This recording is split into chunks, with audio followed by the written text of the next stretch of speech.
It's Around the Diamond, a pregame show edition. I'm Benjamin Ray with Grant Wakefield, Chase Glover, Brian Neese. We're here in the broadcast booth you've heard us talk so much about. The window is up. The atmosphere is building. Lipscomb's out there taking batting practice at the moment. North Alabama's already swung the bats for batting practice. We'll have first pitch around 7:05 Central Time on ESPN+. Mr. Neese and I will be on the call, and it's an exciting weekend for North Alabama. The Lions sit in first place in the Atlantic Sun standings. And, guys, we're going to jump into this right now. Brian, first place, Friday night, beautiful weather. It's a good time to be at the park. It is a beautiful night for baseball. Two really good teams here. Hopefully a wonderful crowd is going to get to see this matchup here tonight. I'm looking forward to it.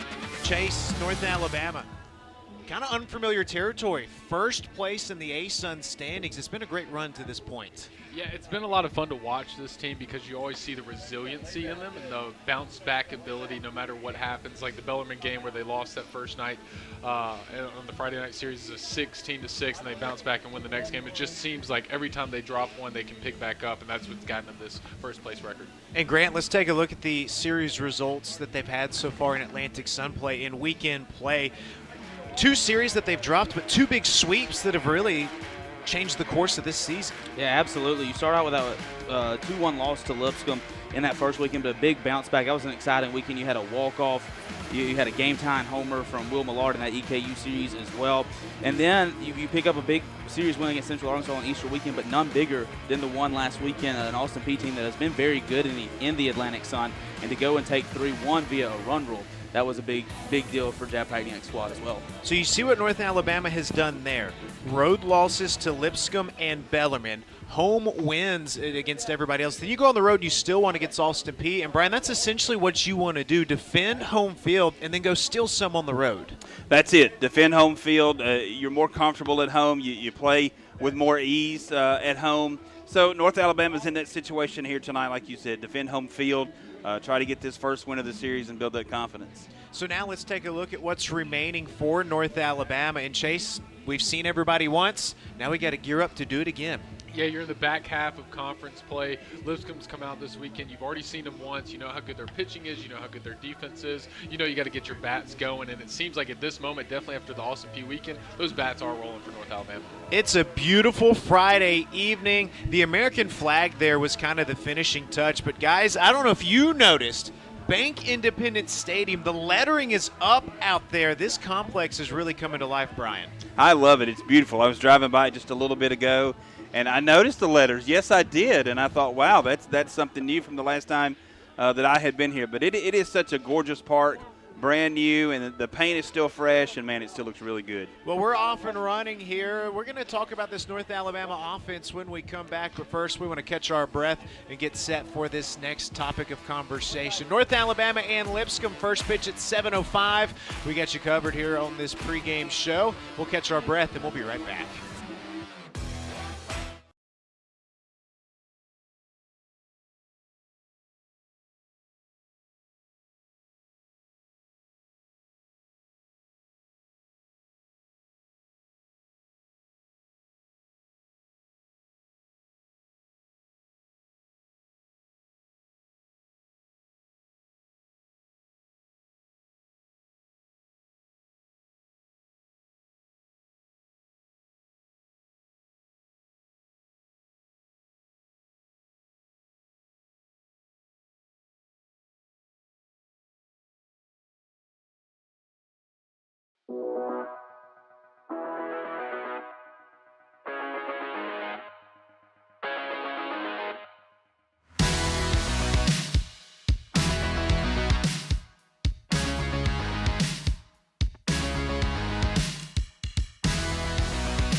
We're back. It's Around the Diamond, a pregame show edition. Benjamin Ray, Grant Wakefield, Chase Glover, Byron Neese, Brian Neese in the house for a big Atlantic Sun series. North Alabama and Lipscomb, a three-game set. The Lions in first place alone in the Atlantic Sun standings. First time in Division I history the Lions have been at first place this point in the season. And guys, let's talk about how North Alabama has gotten here. And Chase, it's been behind an offense that is tracking to be the best Division I offense of all time. Oh my goodness, it just seems like every single time you turn on a clip or watch these guys play, there's a home run getting hit somewhere. Over the past 4 games, you have 12 total. Dylan Coleman himself has 5. This team, from what Jad Pragniak has told me, is all they're aiming for is doubles. They're not trying to swing over the fence. They're not trying to hit the ball super hard and swing out of their shoes. They want to hit doubles. They want to hit the gaps. And in doing so, they've just hit home runs. And granted, it's almost really been better in ASUN play each week, and we're seeing this team put up 10 runs every other game, it feels like. Yeah, these guys have gone out. You see hitting over 300. That's third best in the conference, but they've gone out and kind of what Chase had alluded to, they're not trying to do too much at the plate. They're doing what they need to do to get the hits. You see a couple of bombs right here. Nash Rippon during the EKU series. He's been hot as well. But this lineup, top to bottom, it's a lineup from Jackson Westmoreland in the leadoff spot to Leighton Jenkins in the 9-hole. Everybody can contribute. Everybody can get on base and get hits. And then kind of stepping away from the offense just 1 second, the defense has been great. And Chase, it goes back to the lineup has been shuffled since that game 2 against Lipscomb, I believe. Yeah, Coach brought in a lot of transfers that he had eyes on to play starting positions. A lot of those guys have fell to injuries and whatnot, and so you've had to move a lot of the guys around. I think there are 3 second basemen that started this year on the roster that are now all in different positions. Jackson Westmoreland was originally a shortstop, now slid over to second base. Santoyo, originally a second baseman, flipped to third base where he played at Arkansas Monticello, and then Bryant Loving, who made the ESPN top 10 on one of his catches, moved from second base out to center field. So this defense has been put together, and they are still doing exceptional in ASUN. All right, everybody loves a good home run chase, and this North Alabama team, I didn't mean Chase Glover, I meant a chase, like going after something. This offense is hitting home runs at an historic rate, and Brian, it almost reminds me of the old Chicks Dig the Long Ball commercial with Greg Maddux and Tom Glavine where the pitchers went to work hitting home runs. There are a lot of dudes that can take you deep, and that just makes a lineup so dangerous. It does, and I was thinking about this when you were talking about the home runs and the power that this team brings. It gives you the confidence that even late in games, when you may be down 2 or 3 runs late in the game, where you've got this kind of offense, a big bomb, a home run late in the game, you can be right back in it when you've got that kind of power.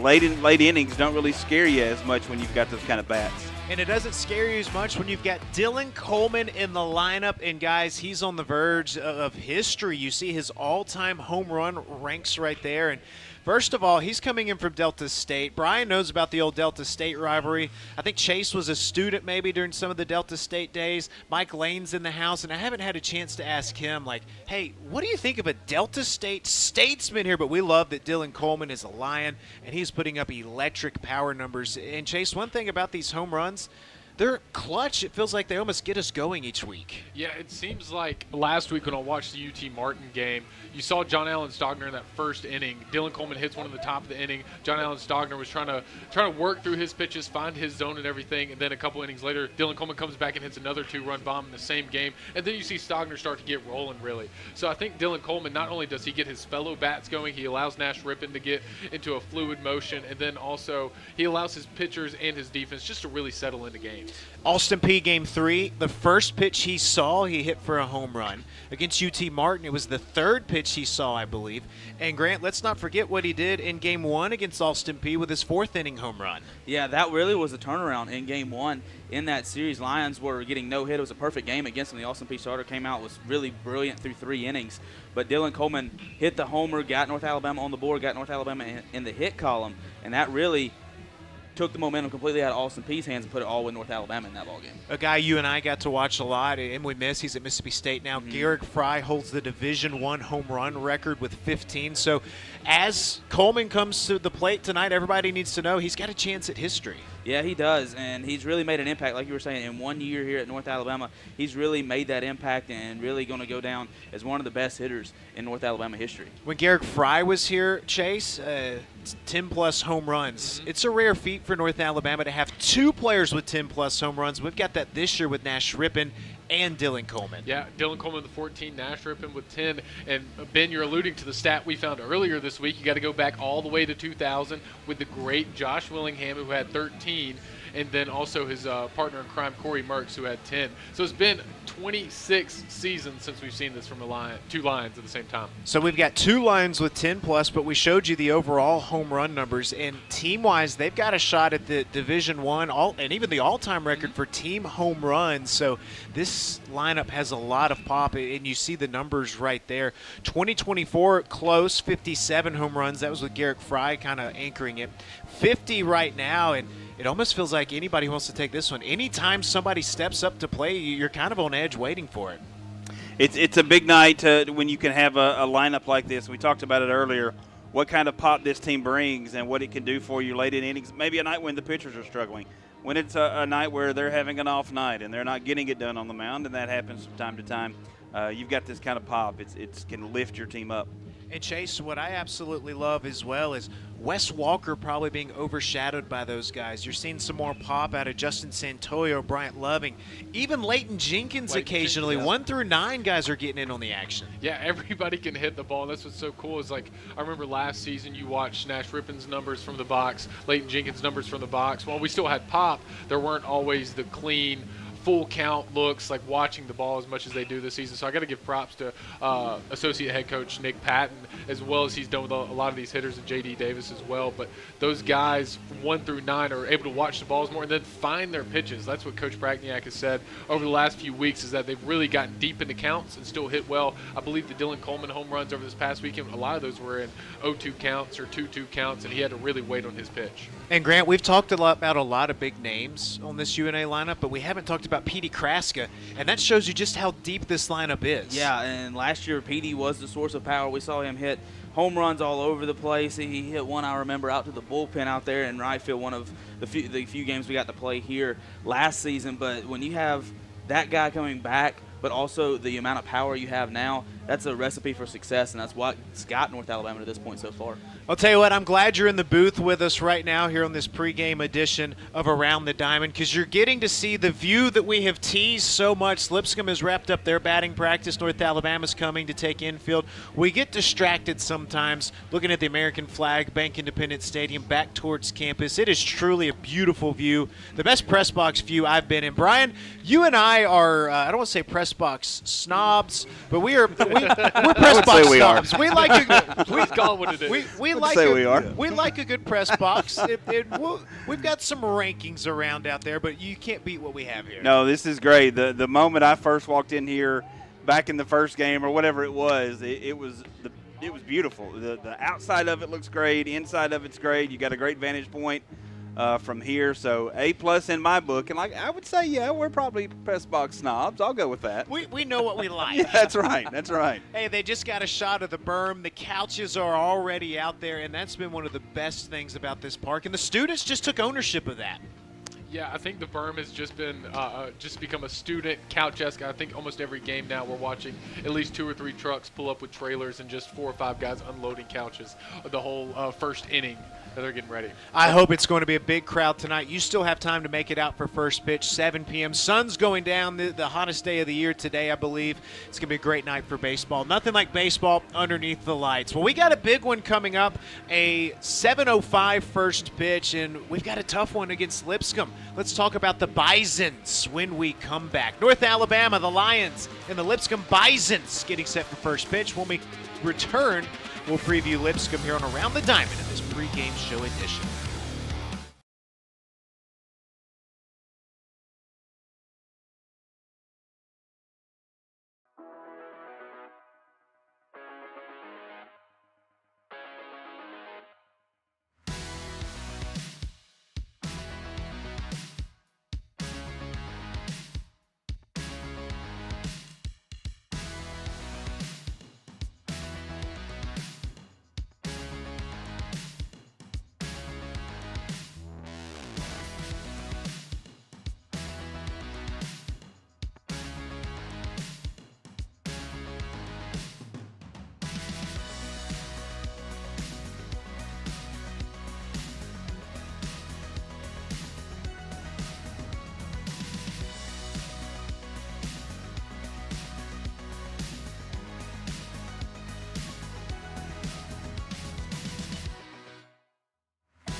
We're locked in with our serious faces on as the North Alabama Lions get set to take on the Lipscomb Bison here tonight from Mike D. Lane Field at Bank Independence Stadium. Benjamin Ray, Grant Wakefield, Chase Glover, Brian Neese in the house getting set for this one. And again, let's set the stage. It is a first place showdown. North Alabama alone in first place in the Gold Division. For Lipscomb, they come into this one, Grant. They were rolling early on and kind of ran into a roadblock last week. Yeah, they really did, and you kind of saw on their results right there. They started out was really pacing the field in the Gold Division. Everybody thought they might run away with the Gold Division, how they started.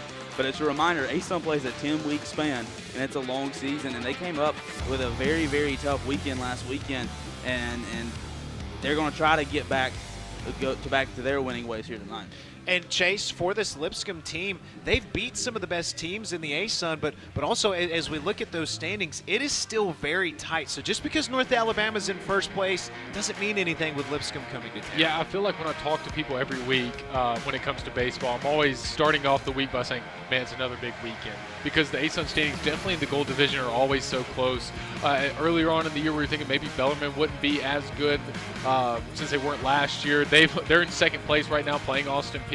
Central Arkansas as well came in, gave North Alabama a huge battle. And then Lipscomb, like early on, they were really great. Shut us down while up in Nashville. Played really good against Austin Peay, who won the Gold Division last year, and played a really hard series against Eastern Kentucky. And then these past 2 weeks have had Bellarmine and Central Arkansas get up on them. So it's just the Gold Division is always so tight. So you think you might have a fixation on it. You might have a hold on a certain placement, and then another team comes up and takes it from you.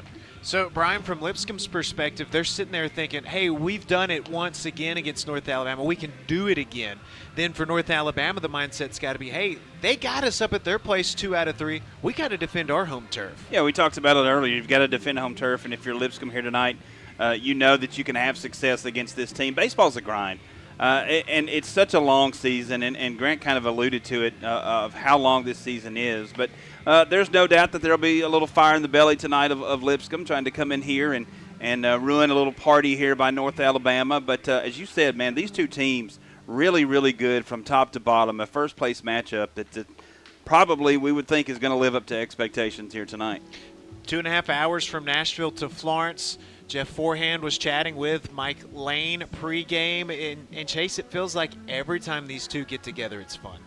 Yeah, Mike Lane and Coach Forehand, they're just some of the greats of the game. Coach Forehand has been around for years and years, 26 years as a head coach. Coach Lane, I love seeing him. He's just a focal hero, or a local hero, my bad, a local hero out here in Florence. I'm getting all my F's mixed up. But both of those guys are just true to the game, and they're just great guys and great icons for all of baseball. All right, North Alabama and Lipscomb, the Bison. Let's have some fun right here, guys. Who is a player you're looking forward to have a big one tonight for North Alabama?